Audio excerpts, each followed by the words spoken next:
it would be unfair of me to say we're saving the best to last. That would be unfair on the others. But Brian Dalton of Altius, I'm sure most of you in this room know Altius if you've been around the Sprott organization, or Rick for any length of time.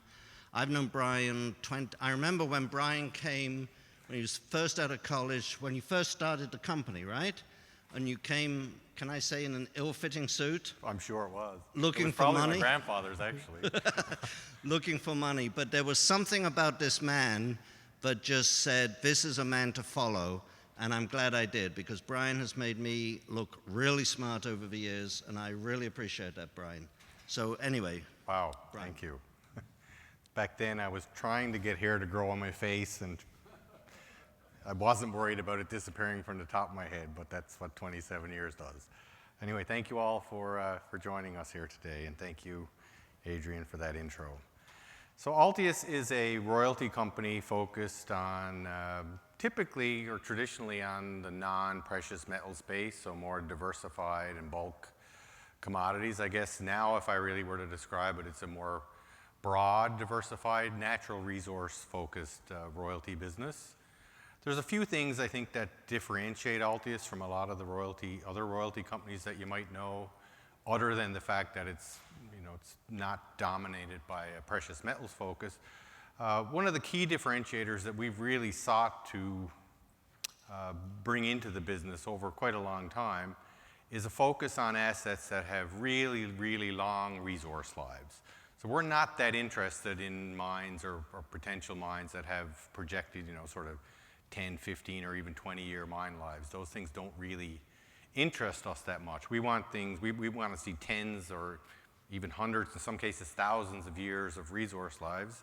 And I'll even talk about one asset category where we think those resource lives are perpetual. And there's a reason for that. And it's the nature of the royalty business model, which isolates you from capital cost exposure and ongoing inflation around operating costs, but gives you the full benefits of any future investments that the owner of the underlying asset might make to either extend the life or grow the production rate from those assets. So that's a really lopsided equation. And if you want to sort of predict for that form of optionality, like there's really nothing better that can happen to you as a royalty holder than for your operator to say that they're going to extend the life or expand the production rate over what you originally thought things were going to be developed at. But to predict for that, it's actually maybe not as difficult as it sounds. The easiest way is just to find assets that have very long implied resource lives relative to current production rates. So if you've got a mine that at the current production rate can run for 200 years, it's a good chance that in the next commodity cycle, when the industry wants to grow out overall production and capital is flowing, that's an asset that's going to get invested in because the resource life allows for brownfields type investment and expansion, which is always going to be, or almost always going to be, more lucrative than trying to build a brand new mine. So again, we've tried to find those assets over the years, and I think we've actually managed to achieve that. I would argue that amongst all of the major royalty companies, or major, in our case, modest-sized royalty companies, we would easily have the longest implied resource life across our portfolio. And that's the reason for it. The market doesn't necessarily like that. The market's very short-term focused. It wants short-term cash flow. So if we wanted to buy assets with 5-year lives, we could drive those short-term cash flows that the market wants. We don't want that. We want these enormously long-life, annuity-type assets that are just going to keep going and going, never need to be replaced, and will naturally grow over time. This is a little breakdown. So the pie chart on the right, I'll start there just to give you a sense of the kinds of political or jurisdictional focus that we've developed in the business. So just under half of our assets are in Canada, just under a third in the United States, and the rest would be in South America. So I would consider us to be relatively amongst the lower risk as far as jurisdictional, or what we'll accept as jurisdictional risk. I would consider us to be fairly risk adverse. The production profile versus the pipeline of development and earlier stage assets, I think it's really nicely balanced. Today there are 9 mines that are currently producing and paying us royalties. There are 3 mines in construction and 5 that are at advanced stages, and we expect construction decisions on. We also have a renewable energy business, a royalty business, and there's 11 projects that are currently operating, 3 in construction and 21 at various stages of development. Now, those renewable projects typically tend to be smaller incremental royalties as a by asset. So the annual revenue and revenue expectations per renewable project is smaller. And so that's kind of reflected on the left-hand chart. If you go around that pie chart, you can see that our exposures include potash, electrification metals, and that's predominantly copper, although there is some nickel, zinc, and lithium in there. The renewables component right now is about 17%. And these percentages essentially are based upon what the analyst community has estimated net asset values across the portfolio. So this is not necessarily our breakdown. This is consensus NAV breakdown. High purity iron ore, and I'm very specific in saying that. It's not all iron ore. There's a particular part of the overall iron ore sector that we're focused on. And despite my earlier comment about being non-precious metal focused, there's now a significant wedge in this pie chart relating to gold. And we'll talk certainly about that coming up. It's not through an acquisition or our effort for us to expand into the precious metal space. The reason we haven't traditionally been in the precious metal space is because it's been too competitive. It's, the very formidable players in that space. And we, as a small company several years ago, decided to carve out our own space and not try to compete with these big players. But this piece of our pie chart now really comes from an early stage investment that's blossomed through an exploration discovery, and we think could actually possibly consume a much bigger chunk of this pie chart in the not too distant future. That would definitely be a forward-looking statement, so I'll reflect you back on the chart on the slide before. So we're going to go around that pie chart really quickly. I don't have time to go through all of the assets, but I hopefully give you a little bit of a flavor. So on the potash side, our royalties right now relate to 6 different mines in Canada, in Saskatchewan. These collectively represent about 25% of the world's global potash fertilizer production. Potash global demand has been compounding at about 2.5% a year since about the 50s. It's a kind of a function of population growth and declining amounts of land per person. So you've got to fertilize to get more food. So these are royalties essentially on food. So since we acquired these royalties in 2014, that global market has grown from about 50 million tons to 70 million tons. Over that time, our operators have actually gained market share, so gaining market share in a growth market. The resource lives for these projects, remaining resource lives, would be ranging from a couple of 100 years to, in a couple of cases, well over 1,000 years.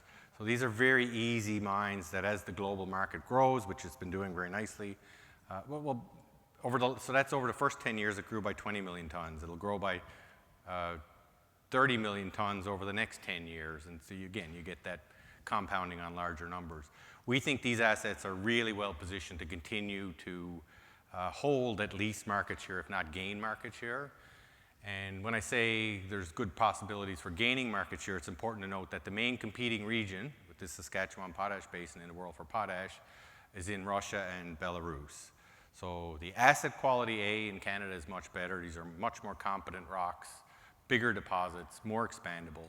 But I think right now, in particular, on a relative cost of capital basis and jurisdictional attractiveness basis, increasing production in the future from Canada, to me, feels like a pretty good bet. So we just see these things continuing to grow in volumes over time, and just becoming. They're essentially, for all intents and purposes, they're like perpetual royalties, and they will just continue to grow and add volumes to for our shareholders over the long time. Just wonderful, wonderful assets. I'm going to talk now a little bit about base metals, and I won't get into this because I could really get off on a rant here. But we try to be a counter-cyclical investor, so we've positioned ourselves in down cycles, and we've been watching the copper market pretty closely for a long time as a bit of a broader proxy for the broader commodities sector. For several years, it's been recognized that a whole bunch of mines are about to go down in the copper world, and that in the absence of any meaningful investment, this was going to cause a big supply-demand deficit, which is typically what triggers, the next cyclical swing. I thought last year was really neat because this was supposed to happen around 2026. But last year, some problems started to emerge. So a couple of mines that were supposed to produce at certain rates, new ones just aren't going to deliver there. And then you had the Cobre Panama situation with that mine coming completely out of the market. And so what's happened now is that looming copper demand, supply-demand deficit is no longer looming. It's actually started. So we're pretty bullish and constructive overall on where we're to cyclically. It's been now since about 2012, so more than 10 years since there's been a wave of capital investment in the copper market. And I won't say any more than that other than I'm a bit of a Lord of the Rings fan, so it begins. We've been waiting for 12 years and positioning for that, but that's a small time. This chart just really illustrates what I was saying. So you've got, again, I don't really have time, but the bottom part of this chart is capital investment in the copper space adjusted for the capital intensity of building new copper production. And so you can see that period there from 2006 to 2012, 2013, when there was massive investment in the copper sector. A lot of mines got built, and now you can see that for the past several years, when copper prices have been below the level required to incentivize miners to invest, that's been relatively flat, while at the same time you've got all these mines that have been depleting. So this is a really cool setup. This is as good as it gets. For us, and I'm going to skip quickly here, right now we have 3 producing mines in the base metal space. The largest exposure would be the Chapada mine in Brazil that's run by Lundin Mining, but we also have 3 projects that are currently under construction in base metals and 2 more that are under development. So we believe we're going into that part of the cycle where capital investment is about to flow to the sector, and kind of true to what I was saying early on, we believe we position ourselves really well, and that as that capital investment comes, a disproportionate amount is going to flow to assets that we own, that they will be expanded and that will be built. So we can think of, like, through this cycle going from as little as, or 3 current producing mines to as many as 8 on existing assets, no acquisitions or anything else, existing portfolio. So renewable energy is a newer part of our business. We started this about 5 years ago. We recognize that in the end, wind and solar are natural resources, and they never run out. So it's kind of flowed from the experience we had in Potash and the belief we were building there around the importance of long life assets. Well, what's more long life than perpetual? So this became a focus area. We were really excited to find out when we looked at it that this is not something that had been done. Royalty finance had not been part of was not part of the renewable energy landscape. Despite how prevalent it's been in oil and gas and mining for years, this is not something anyone had thought to bring to the renewable energy space. We didn't know if it would work or not. We found a really great team of developers in the renewable energy space that knew the right players. And I'm very proud to say that in those 4 or 5 years, we've now deployed over $400 million US into all US-based wind and solar projects. It's resulting in a really nice ramp up of our revenues from renewable energy. These are completely top line. So we basically get paid a percentage of the production multiplied by the electricity price, which has been increasing. And what's really neat here is that we might underwrite these investments on the basis of a 20 or 25-year expected life for the wind farm or the solar plant. But the resource won't go away. We believe that once that equipment runs its useful life, it'll get reinvested in. The project will continue on. It'll probably be built with better equipment than exists today, and there'll be more power capture. So that's kind of the ultimate, the crux that we're running with there, and we think it'll. Sorry, yeah. So do you have a continual? Yeah, our royalties are essentially perpetual. They're tied to the project sites. They're not tied to the engineered blueprint for the project today. So to the extent that the project is extended or expanded, our royalty would continue. Are they tied to utility rates? There's a combination of price regimes here. The royalties are basically revenue to start with, but in some cases, and this is a little bit outside of we don't try to control this. Some of the operators and builders of the projects might do a 15 or 20-year contract price with, say, an Amazon or whomever, in which case we're going to get our percentage of that price. Others might be tied directly to wholesale prices and what happens there. So we've got about, I think it's about a 60-40 mix today of contracted to merchant or market-based exposure. So that'll move around a little bit. But even the PPAs, the contracted prices, those will continuously reset over time, and they'll be done at whatever the prices are of the day. But yeah, there are periods there where we're essentially locked into prices. But today, those prices that you can get on a contracted basis tend to be significantly higher than the current merchant market price, and that moves around. But that's what's been happening lately. There's just such insatiable demand for not just electricity, but renewable electricity right now that there's a significant premium being paid for those electrons versus electrons from other power sources. What's that? Yeah, well, there's a lot of these projects that are being,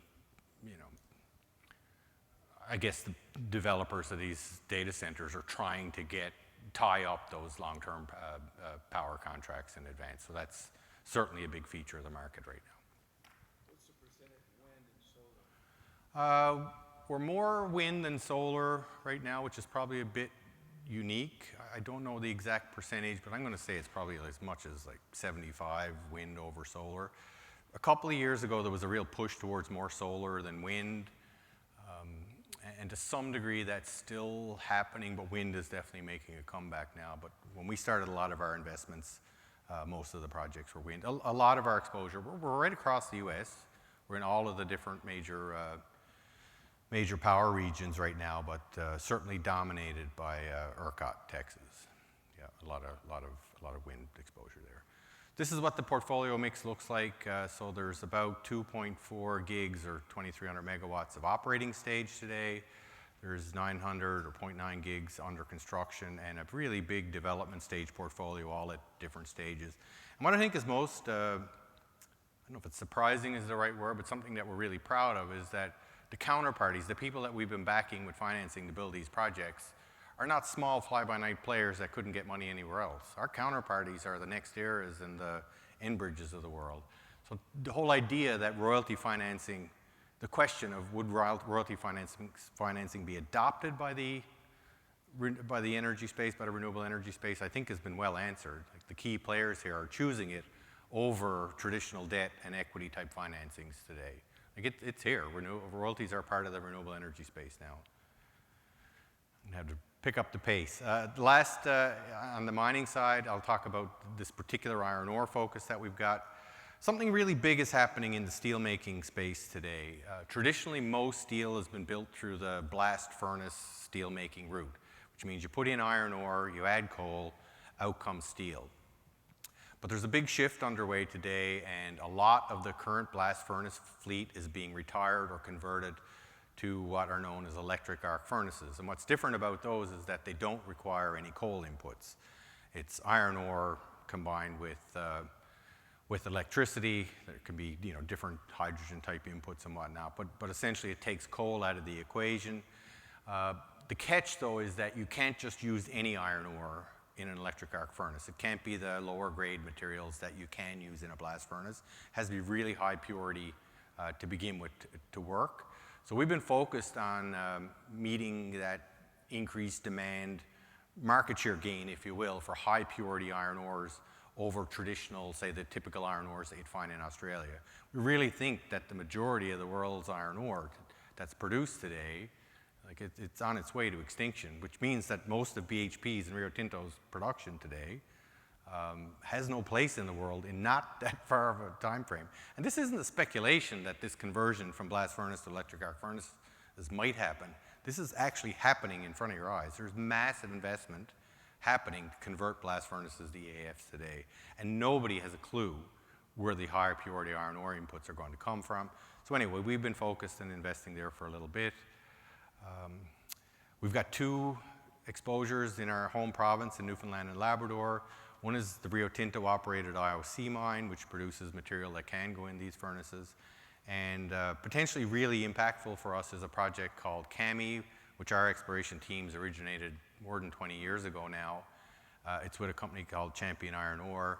It can produce this same type of material. They just published a feasibility study to produce about 9 million tons a year of this high purity iron ore. It sits adjacent to existing infrastructure that has capacity on it, which makes it also really unique in the world.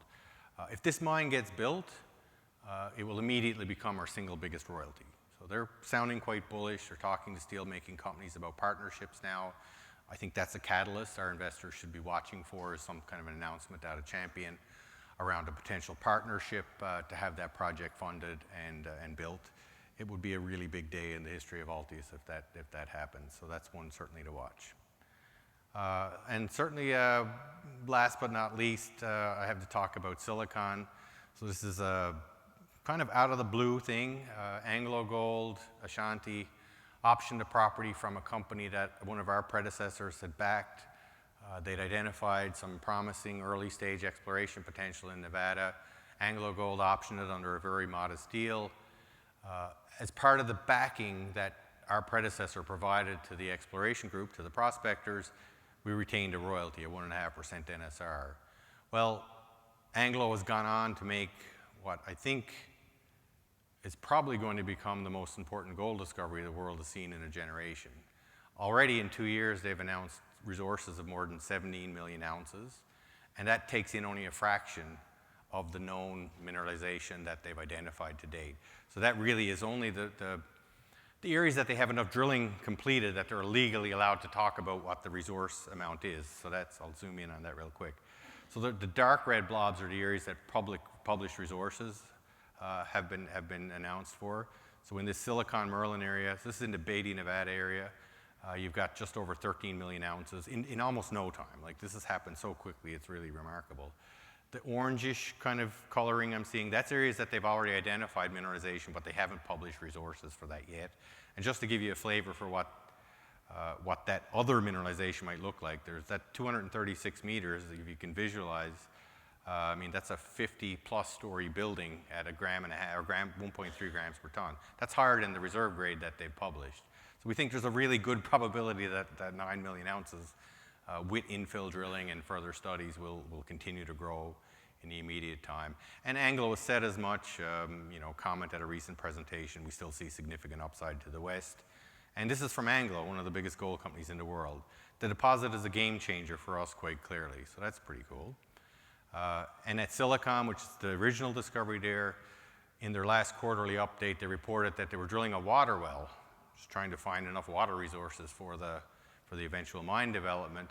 And that's about 900 meters to the north of the known resource at Silicon. And in drilling that water well, they hit another big zone of gold. So this is the kind of thing that's happening in the stage we're at right now. It's pretty cool stuff. It's really exciting. It's a game changer for Nevada, or for Anglo Gold, and I think it very well could be a game changer for Altius, and certainly Origin, who also has a royalty.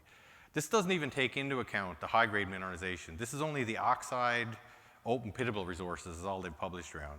They're pulling holes from underneath all of that aren't even included anywhere in the resources yet, of up to 60 meters of over 7 grams per ton. They're not even looking at that yet. That's all for after stuff. Anyway, that's. Oh, well, we get it all. There's like 13 million ounces, but that means we have speckled throughout the ground there. We have almost $500 million worth of gold that's sitting in a vault, as far as I'm concerned, and that's only. Again, I'm not going to promise it's going to get bigger, but everything I'm looking at from what they've shown and published so far would tell me that there's a really high probability that 13 million ounces is just the beginning here. Again, forward-looking statement at the beginning. I think I'm pretty much out of time, but I'll steal a little bit if I can, a couple of seconds. Just quickly on the company, 47 million shares outstanding, just under $1 billion Canadian market cap. Pretty strong balance sheet. We have cash and public equity positions of more than $300 million and debt of just a little over $100 million.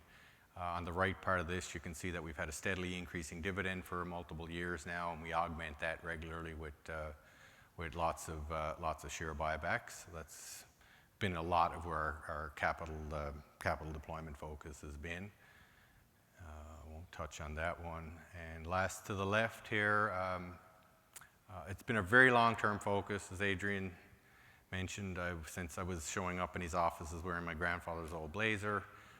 This company has always been focused on per share growth. We don't care about market cap. We don't care about the size of the business. We're focused on per share metrics, and we're really proud to say that in those first 27 years, this business, not in a perfectly, angled line, but overall, we've averaged about a 20% compound growth rate over those initial 27 years, and we think that we have all of the pieces in place to keep that going without lifting a finger. We think that'll happen naturally for quite some time to come.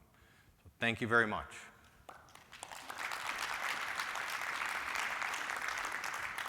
Okay, thank you very much, Brian. We are out of time, but